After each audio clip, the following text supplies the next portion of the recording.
ಕರ್ನಾಟಕದಲ್ಲಿ ಮೊನ್ನೆ 30ನೇ ತಾರೀಕು SIR ಆರಂಭ ಆಯಿತು. SIRನ ಮಧ್ಯದಲ್ಲೇ PRC ಅನ್ನ ತಂದಿದ್ದಾರೆ, ಪರ್ಮನೆಂಟ್ ರೆಸಿಡೆಂಟ್ ಸರ್ಟಿಫಿಕೇಟ್. ಇದಕ್ಕೆ ಗೈಡ್ಲೈನ್ಸ್ ಅನ್ನು ಕೂಡ 2 ದಿನದ ಹಿಂದೆ ಇಶ್ಯೂ ಮಾಡಿದ್ದಾರೆ. Operational framework for facilitation and time bound assurance of permanent residence certificates ಅಂತ ಹೇಳಿ ಮಾಡಿದ್ದಾರೆ. ಅಂದರೆ ಶಾಶ್ವತ ನಿವಾಸ ಪ್ರಮಾಣ ಪತ್ರ, ಸುಗಮ ಮತ್ತು ಕಾಲಬದ್ಧ ವಿತರಣೆಗೆ ಸರ್ಕಾರಿ ಪ್ರಮಾಣ ಪತ್ರಗಳು ಮತ್ತು ನಾಗರಿಕ ಸೇವೆಗಳ ವಿತರಣೆಗೆ ಕಾರ್ಯಾಚರಣಾ ಚೌಕಟ್ಟು. ಈ ಹೊಸ ಪ್ರಮಾಣ ಪತ್ರ ಎಲ್ಲಿಂದ ಬಂತು? ಭಾರತದ ಸಂವಿಧಾನ ಆರ್ಟಿಕಲ್ 14ರ ಅಡಿಯಲ್ಲಿ ಭಾರತದಲ್ಲಿ ಭಾರತೀಯರಿಗೆ ಒಂದು ದೇಶ ಒಂದು ಪೌರತ್ವ ಇದೆ. ಈ ಒಂದು ದೇಶ ಒಂದು ಪೌರತ್ವಕ್ಕೆ ವಿರೋಧಾಭಾಸವಾಗಿ ಇವತ್ತು ಪರ್ಮನೆಂಟ್ ರೆಸಿಡೆನ್ಸ್ ಸರ್ಟಿಫಿಕೇಟ್ಸ್ ಅನ್ನ ಕರ್ನಾಟಕ ರಾಜ್ಯದಲ್ಲಿ ವಿತರಣೆ ಮಾಡೋಕ್ಕೆ ಕಾಂಗ್ರೆಸ್ ಹೊರಟಿದೆ. ನಮ್ಮ ದೇಶದಲ್ಲಿ ಪೌರತ್ವ ನೀಡಕ್ಕೆ ಅಧಿಕಾರ ಇರುವಂತದ್ದು ಕೇವಲ ಕೇಂದ್ರ ಸರ್ಕಾರಕ್ಕೆ ಮಾತ್ರ. ಕೇಂದ್ರ ಸರ್ಕಾರಕ್ಕೆ ಸಿಟಿಸನ್ಶಿಪ್ ಕೊಡೋದಕ್ಕೆ, ಅಂದ್ರೆ ನಾಗರಿಕತೆ ಪ್ರಮಾಣ ಪತ್ರ, ಫಾರಿನರ್ಸ್ ಯಾರು ಇವರು ಹೌದೋ ಅಲ್ವಾ ಅನ್ನುವಂಥದ್ದನ್ನು ಕೊಡೋದಕ್ಕೆ, ವಲಸೆ ಸರ್ಟಿಫಿಕೇಟ್ ಕೊಡೋದಕ್ಕೆ, ಅಂದ್ರೆ ಇಮಿಗ್ರೇಷನ್ ಸರ್ಟಿಫಿಕೇಟ್ ಕೊಡೋದಕ್ಕೆ,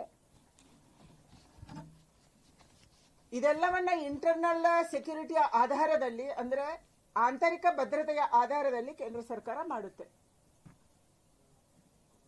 ನಮ್ಮ ಸಂವಿಧಾನ ಕೂಡ ಇದನ್ನೇ ಹೇಳಿದೆ, ಒಂದು ನಾಗರಿಕನಿಗೆ ಒಂದು ಪೌರತ್ವ ಇರಬೇಕು. ಆದ್ರೆ ಕರ್ನಾಟಕದಲ್ಲಿ ಇವತ್ತು ಪರ್ಮನೆಂಟ್ ರೆಸಿಡೆನ್ಸ್ ಸರ್ಟಿಫಿಕೇಟ್ ಅನ್ನ ಯಾಕೆ ಕೊಡಕ್ಕೆ ಹೊರಟಿದ್ದಾರೆ? ಇದರ ಹಿಂದಿರುವಂತ ಷಡ್ಯಂತ್ರ ಏನು, ಉದ್ದೇಶ ಏನು ಸರ್ಕಾರದ್ದು? SIR ಅನ್ನ ಹಳ್ಳ ಹಿಡಿಸುವಂತ ಕೆಲಸ ನಡೀತಾ ಇದೆ. ನಾವು SIR ಅಲ್ಲಿ ಲೋಪಗಳನ್ನ ಕೇಂದ್ರ ಚುನಾವಣಾ ಆಯೋಗದ ಗಮನಕ್ಕೆ ಕೂಡ ತಂದ್ವಿ. ಒಂದೇ ಕಡೆ ಮಸೀದಿಗಳಲ್ಲಿ, ಮದ್ರಾಸಗಳಲ್ಲಿ, ಶಾಲೆಗಳಲ್ಲಿ ಕೂತ್ಕೊಂಡು ಎನ್ಯುಮರೇಷನ್ ಫಾರ್ಮ್ ಅನ್ನ ಕೊಡ್ತಾ ಇದ್ದಾರೆ, ತುಂಬ್ತಾ ಇದ್ದಾರೆ ಅನ್ನುವಂತ ಗಮನಕ್ಕೆ ತಂದ್ವಿ. ಮನೆ ಮನೆಗೆ ಹೋಗ್ತಾ ಇಲ್ಲ ಅನ್ನುವಂತ ಗಮನಕ್ಕೆ ತಂದ್ವಿ. ಇದೆಲ್ಲ ಆದ ತಕ್ಷಣ ಕಾಂಗ್ರೆಸ್ ಸರ್ಕಾರಕ್ಕೆ ನೆನಪಾಯಿತು, ಯಾರು ಅಕ್ರಮ ವಲಸಿಗರು ಈ ರಾಜ್ಯದಲ್ಲಿ ಬಂದು ಸೇರ್ಕೊಂಡಿದ್ದಾರೆ ಅವರನ್ನ ಹೇಗೆ ಬಚಾವ್ ಮಾಡೋದು, ಅವರನ್ನು ವೋಟರ್ ಲಿಸ್ಟ್ಗೆ ಹೇಗೆ ಸೇರಿಸೋದು, ಅವರಿಗೆ ಸೌಲಭ್ಯಗಳನ್ನು ಹೇಗೆ ಕೊಡೋದು? ಅವರಿಗೆ ಸೌಲಭ್ಯಗಳನ್ನ ಕೊಡೋದಕ್ಕಾಗಿ, ಅವರನ್ನೇ ವೋಟರ್ ಲಿಸ್ಟ್ಗೆ ಸೇರಿಸೋದಕ್ಕಾಗಿ ಈ ಪರ್ಮನೆಂಟ್ ರೆಸಿಡೆನ್ಸ್ ಸರ್ಟಿಫಿಕೇಟ್ ಹೊಸದಾಗಿ ಇವರು ಆಲೋಚನೆ ಮಾಡಿದ್ದಾರೆ. ಕೇವಲ ಆಲೋಚನೆಗೆ ನಿಂತಿದ್ರೆ ಓಕೆ ಇತ್ತು. ಆದ್ರೆ 2 ದಿನದ ಹಿಂದೆ ಇದಕ್ಕೆ ಅಧಿಸೂಚನೆಯನ್ನು ಕೂಡ ಹೊರಡಿಸಿದ್ದಾರೆ. ಈ ಅಧಿಸೂಚನೆ ನಮ್ಮ ಸಂವಿಧಾನ ವಿರೋಧಿ ಇದೆ, ಕಾನೂನಿ ವಿರೋಧಿ ಇದೆ, ಭಾರತದ ಆಂತರಿಕ ಭದ್ರತೆಗೆ ಒಂದು ದೊಡ್ಡ ಸವಾಲಾಗಿದೆ.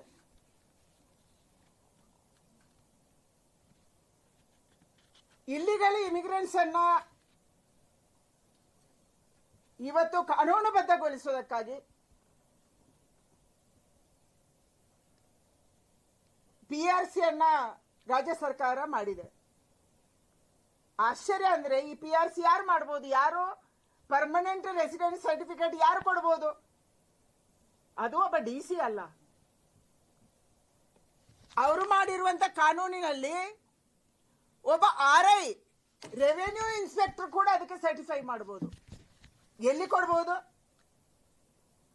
ಬೆಂಗಳೂರು 1ನಲ್ಲಿ ಅಪ್ಲಿಕೇಶನ್ ತಗೋಬಹುದು, ಅಟಲ್ ಕೇಂದ್ರದಲ್ಲಿ ಅಪ್ಲಿಕೇಶನ್ ತಗೋಬಹುದು, ಎಲ್ಲಿ ಕೂಡ ಅಪ್ಲಿಕೇಶನ್ ತಗೋಬಹುದು.